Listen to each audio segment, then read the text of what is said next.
მოგესალმებით, თქვენ უყურებთ გადაცემას ფაქტი, მე ვარ ნინო ჭიფჩიური, განვიხილავთ ქვეყანაში განვითარებულ პროცესებს, ისიც რომ ბოლო პერიოდში ამოქმედა შემზღუდავი კანონები და სწორედ ამ თემასთან დაკავშირებით ჩვენ გვინდა ვისაუბროთ მორეტა ბობოხიძესთან ერთად, ის არის ადამიანის უფლებათა დაცვისა და გენდერული თანასწორობის საკითხებში ექსპერტი და წლების განმავლობაში მუშაობდა როგორც ადგილობრივ ისე საერთაშორისო ორგანიზაციებთან და მნიშვნელოვანი იქნება მისი შეფასება და მოსაზრებების მოსმენა განვითარებულ მოვლენებთან დაკავშირებით.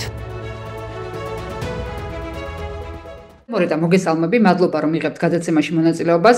ჩვენი გადაცემის ფორმატის მიხედვით გვინდა ვისაუბროთ მიმდინარე პროცესზე ქვეყანაში და აუცილებლად უნდა შევეხოთ იმ შემზღუდავ კანონებს, რომელიც გარკვეულ ბარიერებს აწესებს, აი თუნდაც თქვენარი ადამიანებისთვის, რომლებიც წლების განმავლობაში მუშაობთ აი ამ ადამიანის უფლებების დაცვის კუთხით, ასევე გენდერული თანასწორობისთვის ძალიან ბევრი რამ გაქვს გაკეთებული, თუმცა ეხლა უკვე დგება ის მომენტი, როდესაც ჩვეულ რეჟიმში ვეღარ გავაგრძელებთ საქმიანობას, ვინც ამ სფეროში ვართ და ფიქრობთ, რომ ძალიან მნიშვნელოვანია ამ მიმართულებით საქმიანობა საქართველოში. ეხლა რა ეტაპზე ვართ, რომ შევაფასოთ, რა გამოწვევები დაგვიდგა ამ შემზღუდავი კანონებიდან გამომდინარე და რა ბერკეტი გვრჩება იმისთვის, რომ ეს ხალხი, რომელსაც გარკვეულწილად აქვთ ჩვენი იმედი, თლად ესე არ დავტოვოთ ჰაერზე, ასე რომ ვთქვათ. მოგესალმები ნინო, მივესალმები მაყურებლებს, მადლობა რომ მომიწვიე და ასევე გადაგიხდი მადლობას იმისთვის, რომ ყოველთვის ძალიან ცხელ და საინტერესო თემებს უთმობ ეთერს. რაც შეეხება იმას თუ რა ეტაპზე ვართ, ამის შეფასება ძალიან მარტივია, შევიარაღებელი თვალითაც უკვე ცხადია, რომ სრული ავტორიტარიზმისკენ მივდივართ. როგორც აღნიშნე, ძალიან ბევრი შემზღუდავი კანონი იქნა შემოღებული ბოლო 1 წლის მანძილზე. განსაკუთრებით კი ეს დაეტყო გრანტების შესახებ კანონს, რომელმაც პრინციპში ყველა უცხოურ ორგანიზაციას აუკრძალა გრანტების გაცემა საქართველოში. შეიძლება ამ სიტყვაზე აუკრძალა მომედაოს თქვათ მთავრობიდან ვინმე, მაგრამ დიახ, ეს აკრძალვას ნიშნავს, იმიტომ რომ როდესაც ადამიანი დახმარებისთვის მოგმართავს, შენ შეიძლება იყო მზად გასცე ეს დახმარება, მაგრამ არასოდეს არავინ არ მიდის ადამიანთან, ან სახელმწიფოსთან, ან ნებისმიერ სტრუქტურასთან და ეხვეწება, მოდი მე დაგეხმარები, ხო? ეს არის აბსოლუტურად ალოგიკური და შეუძლებელი რამ. თან იცით პროცედურების შესახებ, როდესაც მიმართავ, ანუ როგორ არის პროცედურები, ხო? ჯერ უნდა მიმართო სახელმწიფოს და სახელმწიფო გეუბნება, რომ 10 დღეში, 10 სამუშაო დღეში სავარაუდოდ გაგცემთ პასუხს, შეგეძლება თუ არა დაგვეხმარო.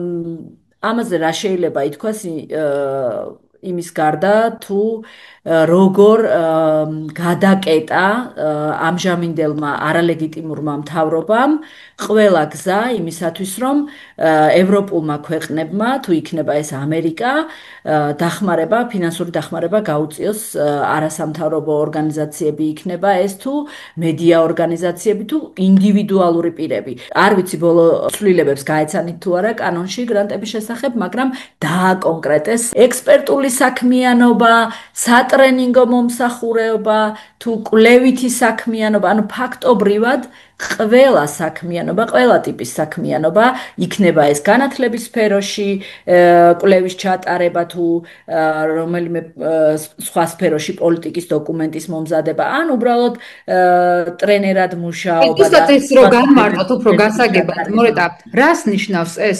მოქალაქეების ნაწილი აღიქვამს იმას, რომ არასამთავრობო ორგანიზაციებისთვის არის გარკვეული რეგულაცია და ეს არ ეხებათ რიგით მოქალაქეებს. აი მათ რომ განვმარტოთ ის რომ მაგალითად უცხოელი მასწავლებელი თუნდაც ექსპერტი გამოცდილებას ვერ გაგვიზიარებს რაღაცებში არ ჩაერთობა ჩვენთან ერთად უკეთესი რაღაც ხარისხის მისაღებად შედეგის, ხო?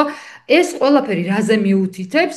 აი რას გეუბნება შენ ეს შეზღუდვა პირადად? ნიშნავს თუ არა ეს იმას, რომ ამ ქვეყანაში საერთაშორისო განათლების გაზიარება, იკრძალება, იზღუდება? ეს ყველაფერი მიუთითებს იმას, რომ მთავრობის ნებართვის გარეშე ვერცერთ საქმიანობას ვერ განახორციელებ, რაც არ უნდა კეთილ მიზანს ემსახურებოდეს ეს.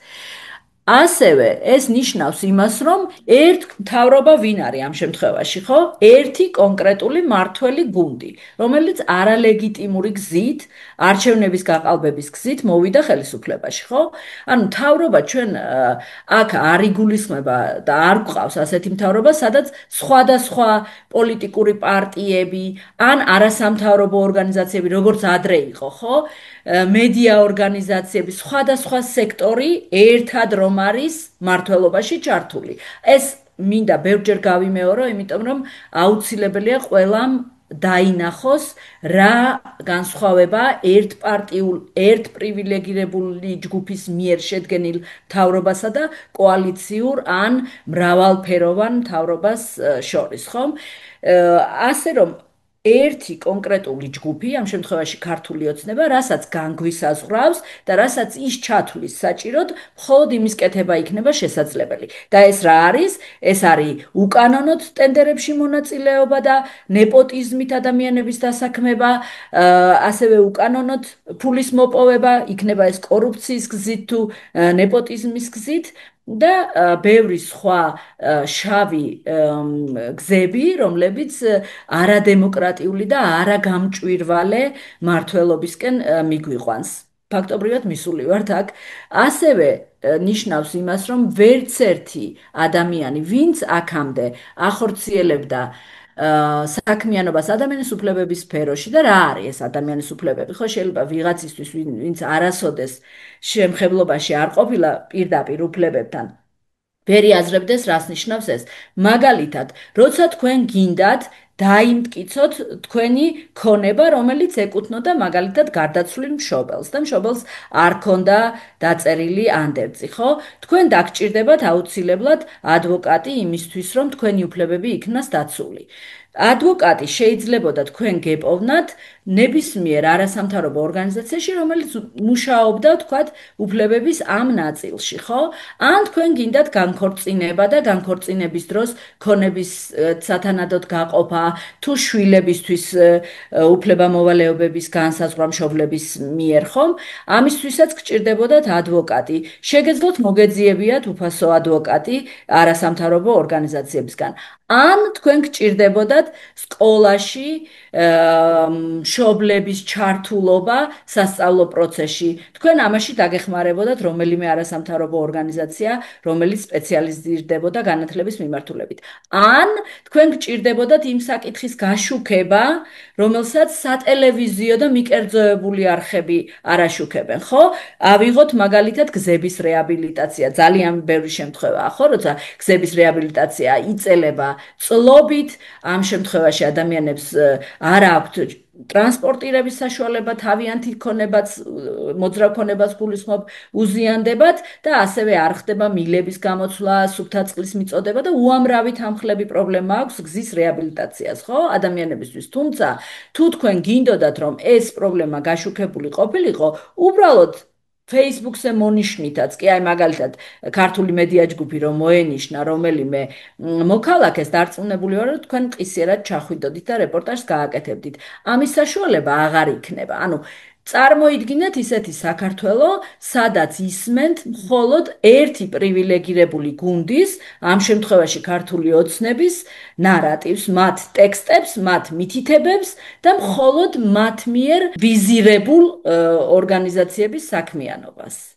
კი, აი ამაზე მინდა კითხო ზუსტად, მორეტ ახშირად არის, რომ მოქალაქეები ეთანხმებიან იმ ყველაფერს, რასაც ამბობ, ხვდებიან, რაც ხდება ქვეყანაში, საითაც მივდივართ, მაგრამ განწყობა არის ასეთი, რომ მათ არაფერი შეუძლიათ, ისინი არიან მოქალაქეები, რომლებიც ჩვეულებრივ აგრძელებენ იმ ძველ საქმიანობას, სადაც იყვნენ აქამდე, მთავრობასთან, არასამთავრობო სექტორთან, მედიასთან შეხება არ ქონიათ, არ აქვთ ძალა, რომ რამე შეცვალონ. აი ამ ადამიანებს რას ეთყოდით, რა შეუძლიათ, რა მოქალაქეობრივი ვალდებულება წარმოიშობა ახლა ამ ფაქტებიდან გამომდინარე. ძალიან დიდი ძალა აქვს ხალხს, ეს ყველას უნდა ესმოდეს და მე ძალიან მიკვირს, რატომ იხევენ ხოლმე ადამიანები უკან იმისთვის, რომ ხმა აიმაღლონ და მთავრობას მოთხოვონ ანგარიშვალდებულება. ნუ მე და თქვენ გვიმუშავია კიდეც მუნიციპალიტეტებში ჩართულობაზე და იცით რა პრობლემის წინაშე ვდგავართ, თუნდაც ადგილობრივ მთავრობასთან მიმართებაში, ხო, რომ ადამიანებს ძალიან ხშირად არ სურთ მივიდნენ მუნიციპალიტეტებში მუნიციპალიტეტებში, დაესწრონ სხდომებს, გამოითხოვონ ანგარიშები, ნახონ ბიუჯეტები, განსაზღვრონ მათი პრიორიტეტები და ადგილობრივი თვითმმართველობის კოდექსის მიხედვით ჩვენთვის მინიჭებული უფლება, რაც ნიშნავს იმას, რომ შეგვიძლია ჩართული ვიყოთ ადგილობრივ თვითმმართველობაში, ეს უფლება გამოვიყენოთ, ხო? ანუ აქედან უნდა და რეალურად აქედან უნდა დაწყებულიყო ჩვენი პასუხისმგებლობის აღების, ესე ვთქვათ, დიდი ფაქტები, მაგრამ რადგან დეცენტრალიზაცია ფაქტობრივად ვერასდროს ვერ განხორციელდა საქართველოში, ადამიანებმაც დაკარგეს, ასე ვთქვათ, რწმენა, რომ შეიძლება მიხვიდე მუნიციპალიტეტში, გააკეთო პეტიცია, დააპრიორიტიზირო, ვთქვათ, რომელიმე საკითხი, მაგალითად საბავშვო ბაღი სოფელში, ან ტრანსპორტი, ან სუფთა სასმელი წყალი და ეს აისახოს შემდეგ ბიუჯეტში, ან მუნიციპალიტეტიდან მიიღო შენ პასუხი, რომელიც დამაკმაყოფილებელი იქნება ამა თუ იმ მოსახლეობის ჯგუფისთვის, ხო? შესაბამისად, გონია რომ ფრუსტრაცია სწორედ აქედან წამოვიდა, რადგან ბოლომდე დეცენტრალიზაცია არასდროს არ მოხდა, ადამიანები არ არიან ჩართული ადგილობრივი საქმეების მოგვარებაში და ბუნებრივია უფრო დიდი საქმეების ასე ვთქვათ, მოგვარება იქნება ეს თუ გახმაურებაზე თავს იკავებენ, ხო? ამიტომ თუ ჩვენ გვინდა რომ ჩვენი ხმა ისმოდეს დედაქალაქში და პირდაპირ პრემიერ-მინისტრთან მიგვესვლებოდეს ან რომელიმე მინისტრთან შეგვეძლოს პეტიციის გაკეთება იქნება ეს განცხადების მიწერა თუ ხმამ ახლა უბრალოდ ვიდეოს ჩაწერა, ეხლა დღევანდელი ტექნოლოგიური განვითარების პირობებში ვიდეო მიმართვები პრობლემა არ არის, ჩვენ უნდა დავიწყოთ ადგილობრივ დონეზე ჩართულობის გაზრდა და მივმართავ ადამიანებს, რომ აგვისტოში გაიხსნება აუცილებლად ადგილობრივი მუნიციპალიტეტების ბიუჯეტების განხილვები, მივიდნენ ან ვებგვერდი გახსნან უბრალოდ თავიანთი მუნიციპალიტეტების ნახონ სხდომები, როდის არის ჩანიშნული, დაესწრონ ამ სხდომებს და მოითხოვონ ადგილობრივი პრობლემების მოგვარება. როდესაც ადამიანები დააყენებენ თავიანთ ადგილობრივ პრობლემებს მუნიციპალურ დონეზე და მიხვდებიან, რომ მათი ხმა არ ისმის, აი შემდეგ უკვე დასჭირდებათ ზუსტად მედიის თანადგომა, არასამთავრობო ორგანიზაციების თანადგომა, დამოუკიდებელი ექსპერტების თანადგომა, მაგრამ ამ თანადგომას ვეღარ მიიღებენ, რადგან ჩვენ აღარ ვიარსებებთ, უბრალოდ ფიზიკურად აღარ ვიქნებით ამ ქვეყანაში. დიახ, და აი თანადგომა და მხარდაჭერა გარკვეულად შეიძლება გაცნობიერებულიც აქვთ, მაგრამ აქ უკვე დგება სხვა მომენტი. აი მაგალითად ფარა, ხო? აი ამ ფარასთან დაკავშირებითაც რომ გავაკეთოთ აქცენტები, მორეტა. ფარა არ ეკუთვნის და არ ვრცელდება მხოლოდ მედიაზე და არასამთავრობო სექტორზე, ხო? რა სახით შესაძლოა შეეხოთ იმ ადამიანებს, რომლებიც თვლიან, რომ დიახ, აი გამჭვირვალობა რატომ არ გინდათ, დასაფარი რა გაქვთ და ასე შემდეგ. ვის ეხება ფარა და რას გულისხმობს ზოგადად არის თუ არა რეალურად ის ამერიკული მოდელი, რაზეც ესე თავგამეტებით ესე გვახვევდნენ თავს, რომ ნამდვილად ის სიტყვით არის ნათარგმნი და ასე შემდეგ. შენ რა ხარვეზები დაინახე, თუნდაც იმ ამერიკულ კანონთან შედარებით? ხო, რასაკვირველია, ფარა არ არის ამერიკული მოდელი, წმინდა სამართლებრივი გაგებით, იმიტომ რომ ამერიკაში ფარა ეხება ლობისტურ ორგანიზაციებს და არა ადგილობრივ არასამთავრობო ან მედია ორგანიზაციებს. ეს არასდროს არ მომხდარა ამერიკის ისტორიაში, რომ ფარას მეშვეობით დაესაჯოთ, ასე ვთქვათ, რომელიმე ადგილობრივი ამერიკული ორგანიზაცია. შესაბამისად, ეს არის სრული სიცრუე, რომელიც შეუძლია ნებისმიერ მოქალაქეს გადაამოწმოს, ხო? თუ ჩემი არ ჯერათ, ხელოვნური ინტელექტი მე მგონი უკვე ყველა სმარტფონშია ჩაინტეგრირებული და შეუძლიათ ხელოვნური ინტელექტს კითხონ, არის თუ არა ქართული ფარა, ამერიკული ფარას ანალოგი. ჩვენთან ფარა მიიღეს იმიტომ, რომ სადამსჯელო ღონისძიება გაეტარებინა ტოტალურად, მარტივად და ერთი ხელის მოსმით, რადგან ჩვენ ისედაც პატარა ქვეყანა ვართ, ამერიკასთან შედარებით მით უმეტეს და არც თუ ისე ბევრი არასამთავრობო ორგანიზაცია და მედია სხვადასხვა მედია საშუალებები არსებობს, ხო, ქვეყანაში შესაბამისად ძალიან მარტივია ჩვენი ერთი ხელის მოსმით გაქრობა და გაჩუმება, ხო? ამიტომ ყველას ვთხოვდი, რომ ნუენდობიან მხოლოდ სამთავრობო არხების და სამთავრობო ტექსტების შინაარს. გადაამოწმონ თვითონ, არსებობს ძალიან ბევრი საშუალება, იქნება ეს ხელოვნური ინტელექტი თუ Google-ის საძიებო სისტემა, შეუძლიათ ბიბლიოთეკებშიც მივიდნენ და სრულფასოვანი კვლევა ჩაატარონ, რამდენად კორელაციაშია ამერიკული ფარა და ქართული ფარა ერთმანეთთან. ასევე მინდა ხაზი გაუსვა იმას, რომ რეალურად თუნდაც ახლა რაც გვაქვს ფარა ქართული ტექსტი სწორი სამართლებრივი ჩარჩოს მიხედვით რომ წავიკითხოთ არასამთავრობო ორგანიზაციებს და მედია ორგანიზაციებს არ ეხება მაგრამ რამდენიმე მუხლი არსებობს კანონში რომელიც აბსოლუტურ თავისუფლებას აძლევს წამკითხველს განმარტოს იმგვარად როგორაც მას მოესურვება ეს ნიშნავს იმას რომ თუ ანტიკორუფციული ბიურო და რომელიმე იურისტი იქ გადაწყვეტს რომ დასაჯოს პირობითად ქართული მედია ჯგუფი, მაშინ იმ მუხლის მეშვეობით, რამდენიმე მუხლია, დაგდებთ ბრალს, რომ თქვენ ატარებთ უცხოურ ინტერესს. თუმცა ყველაფერი მოწმობს იმას, რომ თქვენ უცხოურ ინტერესს არ ატარებთ, რადგან მე როგორც თქვენი მკითხველი და მაყურებელი ყოველთვის ვუყურებ გადაცემებს, რომლებსაც აშუქებთ მაგალითად გორის მერიის ტენდერებზე, ხო?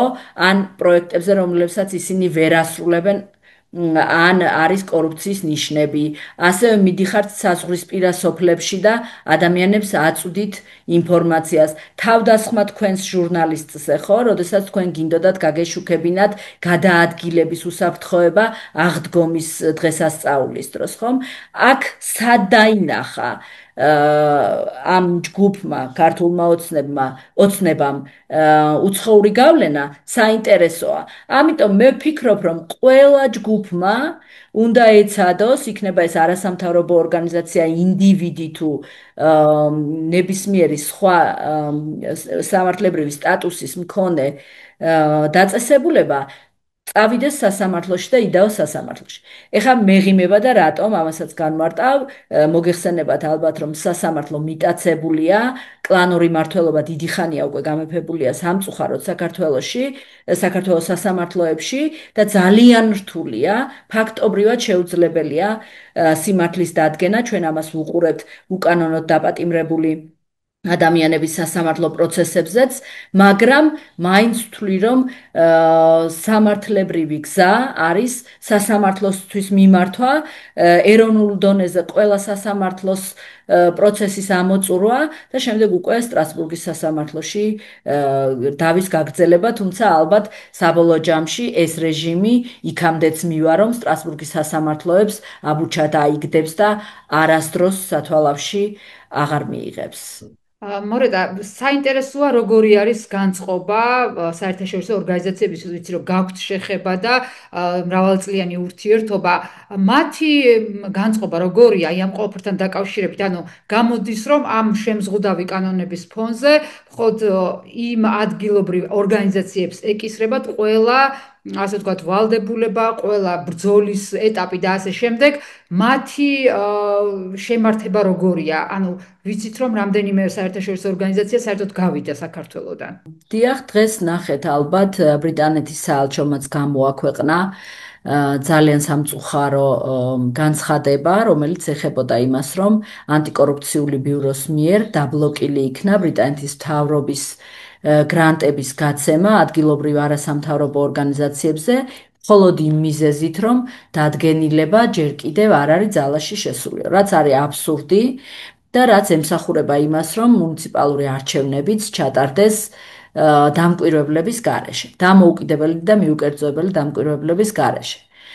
შესაბამისად, ეს თანხები, რომელიც ბრიტანეთის მთავრობას ჰქონდა გამოყოფილი არასამთავრობო ორგანიზაციებისთვის, ცენტრალური საარჩევნო კომისიისთვის, ამომრჩევლებისთვის, რათა მეტი ინფორმაცია მიეღო ამომრჩეველს, რა არის არჩევნები, რა არის ადგილობრივი არჩევნები, როგორ შეგიძლია მონაწილეობა მიიღო, რა დარღვევები შეგიძლია აღმოაჩინო, რისი უფლება არ გაქვს თუნდაც, ხო, როგორც მოქალაქეს. აი ამისი სწავლება უნდა მომხდარიყო პროექტის ფარგლებში, ისევე როგორც გადამზადება დამკვირვებლებისა და მომხდარიყო მუნიციპალურ არჩევნებზე დაკვირვება, რომელიც შემდეგ მოგცემდა იმის საშუალებას, რომ შეგვეფასებინა, რამდენად გამჭვირვალედ, მიუკერძოებლად და სამართლიანად ჩატარდა ადგილობრივი თვითმმართველობის არჩევნები. ეს აღარ გვექნება, შესაბამისად, სავარაუდოდ ბრიტანეთის მთავრობა ამ თანხებს სხვა ქვეყანაში გადაისვრის, რაც ლოგიკურია, ხო? გასაკვირველი მე ამას უბრალოდ მოსაზრების დონეზე ვამბობ და არაფერი ვიცი ბრიტანეთის მთავრობა საწაიღებს ამ თანხებს, უბრალოდ ერთი ფაქტია, რომ ანტიკორუფციულმა ბიურომ დაბლოკა განათლებისთვის, მონიტორინგისთვის და ანგარიშვალდებულებისთვის გამოყოფილი თანხები. ასეთი ქმედებები დანარჩენ ორგანიზაციებს წარმოიდგინეთ, ახლა ბრიტანეთის მთავრობის გრანტი მოდიოდა საელჩოს გავლით, რაც არის დიპლომატიური მისია, რომელიც აკრედიტებულია და ორ ქვეყანაში ურთიერთშეთანხმების საფუძველზე ხდება, ხო, საელჩოების ჩამოყალიბება, ესე დაუკითხავად და ხელშეკრულების და შეთანხმების გარეშე ვერ ჩახვალ ნებისმიერ ქვეყანაში და ვერ გახსნი შენი ქვეყნის საელჩოს. შესაბამისად, ქართული ოცნება ფაქტობრივად ბლოკავს დიდ ბრიტანეთთან დიპლომატიურ ურთიერთობასაც. ან თუ ასე რადიკალურად არ გვინდა რომ ვთქვათ, საფუძველს უყრის იმას, რომ დიდ ბრიტანეთსა და საქართველოს შორის დიპლომატიური ურთიერთობები მნიშვნელოვნად გაუარესდეს. შესაბამისად, სხვა პატარა ორგანიზაციები, საერთაშორისო ორგანიზაციებს გულისხმობ, რომლებიც არ სარგებლობენ დიპლომატიური სტატუსით, უფრო დიდ ზეწოლას განიცდიან, უფრო დიდ წნეხს განიცდიან და ცდილობენ, რომ უკან დაიხიონ, ხო? შეუძლებელია ხა სხვა ქვეყნის ორგანიზაცია იბრძოდეს იმ ტერიტორიაზე დასახლებული ხალხის ნაცვლად. ჩვენ უნდა ავიმაღლოთ ამაზე ხმა, ჩვენ გულისხმობთ ნებისმიერ საქართველოს მოქალაქეს, რომელსაც უნდა რომ ადგილობრივი თვითმმართველობის არჩევნები ჩატარდეს გამჭვირვალედ და მისი ხმის მიცემის უფლება იყოს დაცული. და თუ ჩვენ გვინდა ვიყოთ განათლებული, ინფორმირებული და თანამედროვე სამყაროში გაცნობიერებული მოსახლეობა, აუცილებლად უნდა მოვთხოვოთ ამაზე პასუხი როგორც ანტიკორუფციულ ბიუროს, ისევე არალეგიტიმურ მთავრობას, რატომ დაბლოკა სხვადასხვა აქტივობებისთვის, რომელიც კიდევ ერთხელ ხას უსვამ, არანაირად არ ემსახურება უცხოური გავლენის გატარებას, არამედ საკუთარი ადგილობრივი კანონმდებლობის ცოდნას და ადგილობრივ ტერიტორიაზე მონიჭებული უფლებების რეალიზებას, რატომ დაბლოკა ასეთი გრანტები. რაც შეეხება ბოლო ნაწილს დავაზუსტებ, რომ ბევრი ორგანიზაცია გავიდა, კი ვადასტურებ ამას, რამდენიმე ორგანიზაციამ უკვე მიიღო გადაწყვეტილება, რომ აღარ გააგრძელოს საქართველოში საქმიანობა, რადგან როგორც ჩემი დღევანდელი ინტერვიუ დავიწყე, თუ შენ გჭირდება დახმარება, შენ უნდა მომმართო და არა მე გეხვეწო რომ მოდი დაგეხმარები. ლოგიკურია, ხო, ძალიან მარტივია რო ვთქვი, ყველასთვის გასაგები რო იყოს, როცა შენ გჭირდება სახლის ასაშენებლად ფული, ბანკი არ მოვა და არ შეგეხვეწება, რომ გინდა თუ არა კრედიტს მოგცემ. შენ თვითონ მიდიხარ და თხოვ ბანკს კრედიტს, ხო, ძალიან მარტივია. ბევრი ორგანიზაცია ალბათ კიდევ მიიღებს გადაწყვეტილებას, რომ შეწყვიტოს წლის ბოლომდე დაასრულოს პროექტები, მაგრამ მე აღარ გააგრძელოს, რაც გამოიწვევს ჩვენს იზოლაციას საერთაშორისო სამყაროსგან და დავრჩებით ამ პატარა რეგიონში, რომელსაც რუსეთი ყავს თავზე, ასე ვთქვათ, ჩრდილად და დაუბრუნდებით იქ, საიდანაც ჩვენი წინაპრები ისტორიულად ცდილობდნენ გამოსვლას, წყალში ჩაიყრება როგორც პირველი რესპუბლიკის და იმ ხალხის შრომა, ასევე შემდეგ რაც იყო დამოუკიდებლობისთვის ბრძოლა დღემდე, ფაქტობრივად ეს იქნება უკვე დასამარებული და რუსეთი სრულ მასშტაბიან რბილ ძალას გამოიყენებს საქართველოში. მე არ ვამბობ აქ შეიარაღებულ კონფლიქტზე, რადგან რუსეთი უკვე ჩართულია შეიარაღებულ კონფლიქტში და დიდი შანსი არ არის იმისი, რომ დაინტერესდეს საქართველოს ტერიტორიაზე კონფლიქტების წარმოებით, მაგრამ რბილი ძალის მეშვეობით, რაც სწორედ ამ დრაკონული კანონების, შემზღუდავი კანონების, ამკრძალავი კანონების და ჩვენი საერთაშორისო თანამეგობრობიდან იზოლაციის მეშვეობით განახორციელა, აი სწორედ ეს არის რბილი ძალა და მას ამისთვის არ კონტროლი რის გამოც შეიარაღებული აქვს და ის მიზანი რაც არის რეალურად ამ კონფლიქტის წარმოების მიღწეულია, შეიძლება ასე ვთქვათ, უკვე 90%. ფაქტობრივად დარჩა მხოლოდ მოქალაქეების ეს შემართება და мотивация, ხანდახან არის ხოლმე ნიჰილიზმი, მაგრამ ყველას აქვს გააზრებული რისთვის იბრძვის და რისთვის დგას თუნდაც რუსთაველზე და ერთ-ერთი საკამათო თემა არის ზუსტად აი ადგილობრივი თვითმმართველობის არჩევნები, რაც ახსენე მორეტა.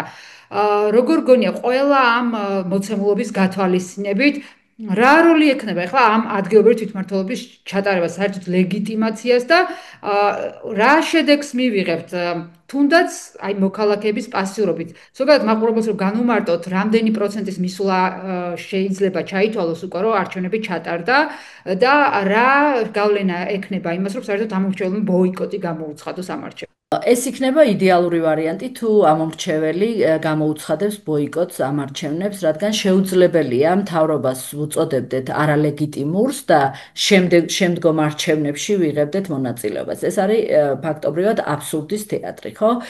ჩვენ თანხმდებით, უმრავლესობა თანხმდება იმაზე, არა მხოლოდ ჩვენ, არამედ საერთაშორისო სადამკვირვებლო ორგანიზაციები და მთელი საერთაშორისო საზოგადოება, ხო? არც ერთი დემოკრატიული სახელმწიფოს მიერ არ არის აღიარებული არჩევნები, რომლებიც ჩატარდა გასულ წელს. საპარლამენტო არჩევნებს გულისხმობ.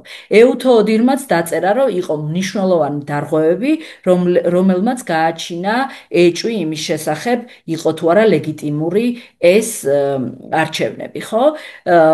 ძალიან ბევრი არასამთავრობო ადგილობრივი ორგანიზაციაც იგივეს ადასტურებს, მე თვითონაც ვიყავი დამკვირვებელი და შემიძლია ამის მტკიცებულებები ნებისმიერ დროს წარვადგინო, მაგრამ თუ ჩვენ ახლა ადგილობრივ არჩევნებში მონაწილეობას მივიღებთ, ფაქტობრივად უგულებელყოფთ ამას, რაც აქამდე ვთქვი. ანუ საერთაშორისო ორგანიზაციების მიერ დადებულ დასკვნებს, სახელმწიფოების მიერ არაღიარებას და გამოდის, რომ იმ მახეში, რაც დაგვიგო ქართულმა ოცნებამ, ჩვენინებით ვებმებით, ხო? ამიტომ კარგი იქნებოდა კიდევ ერთხელ დაფიქრდეს მოსახლეობა, თუ რას მოგვიტანს ჩვენ ადგილობრივი თვითმმართველობის იმ პირობებში ჩატარება, როდესაც საერთაშორისო და ადგილობრივი ორგანიზაციების მიერ არ არის აღიარებული ქართული ოცნების ლეგიტიმაცია, იმ პირობებში, როდესაც ოპოზიციური პარტიებიც არ აპირებენ არჩევნებში მონაწილეობის მიღებას, დარწმუნებული არ ვარ, მაგრამ მინდა მჯეროდეს, რომ ბოლომდე ყველა დაიცავს ამ პრინციპს და არ შევლენ ამ თამაშში და შედეგი გვექნება ის, რომ როგორც ახლა არიან ერთპიროვნულად ქართული ოცნება, როგორც ახლა არის წარმოდგენილი პარლამენტში, ერთი პარტია გვყავს, ხო, ფაქტობრივად, ისე ერთპარტიულად გაიმარჯვებენ მუნიციპალიტეტებშიც და სრული დაფარვა ექნებათ საქართველოს ტერიტორიაზე, კონტროლირებად ტერიტორიაზე. ეს გამოიწვევს იმას, რომ ჩვენ ყველა პლატფორმას დავკარგავთ, ადამიანებს გულისხმობ, რიგით ადამიანებს, მე ახლა არ პოზიციონირებ, როგორც რომელიმე არასამთავრობო ორგანიზაციის ან საერთაშორისო ორგანიზაციის წარმომადგენელი, არამედ როგორც რიგითი მოქალაქე მორეტა ბობოხიძე, დავკარგავ იმის შესაძლებლობას, რომ მივიდე მუნიციპალიტეტში, ჩავერთო ადგილობრივ მართვაში, განმარტო რა მინდა, რა მჭირდება, მივიტანო პეტიცია, ბიუჯეტი მოვითხოვო, ანგარიშები მოვითხოვო, რადგან შესაძლებელია ზუსტად ადგილობრივი თვითმმართველობის კოდექსის მიხედვით ის მუხლიც გააუქმოს, რომელიც ჩვენ გვანიჭებს ადგილობრივ თვითმმართველობაში ჩართვის უფლებას. ძალიან დიდი მადლობა, ვფიქრობ, რომ საინტერესო თემებს შევეხეთ და ჩვენი მაყურებელი გარკვეულწილად დაფიქრდება მაინც და გაანალიზებს თუ რა რეალობაში ვიმყოფებით და რა როლი აქვს თითოეული მოქალაქის ნაბიჯს, ხმას და ზოგადად იმ განწყობებს, რაც სამწუხაროდ გამომდინარე ამ განვითარებული პროცესებიდან ხანდახან უიმედობისკენ იხრება ხოლმე. აუცილებლად ექნება ბრძოლას აზრი, აქამდე მოვსულ ვართ ამ განწყობით და მინდა რომ კიდევ ამის მიჯეროდას. დაგემშვიდობებით მორეტა, ძალიან დიდი მადლობა რომ მიიღეთ გადაცემაში მონაწილეობა. მაყურებელს შევახსენებ რომ ჩვენი სტუმარი იყო ადამიანის უფლებების დაცვის და გენდერული თანასწორობის საკითხებში ექსპერტი მორეტა ბობოხიძე. მე გემშვიდობებით მომავალ შეხვედრამდე.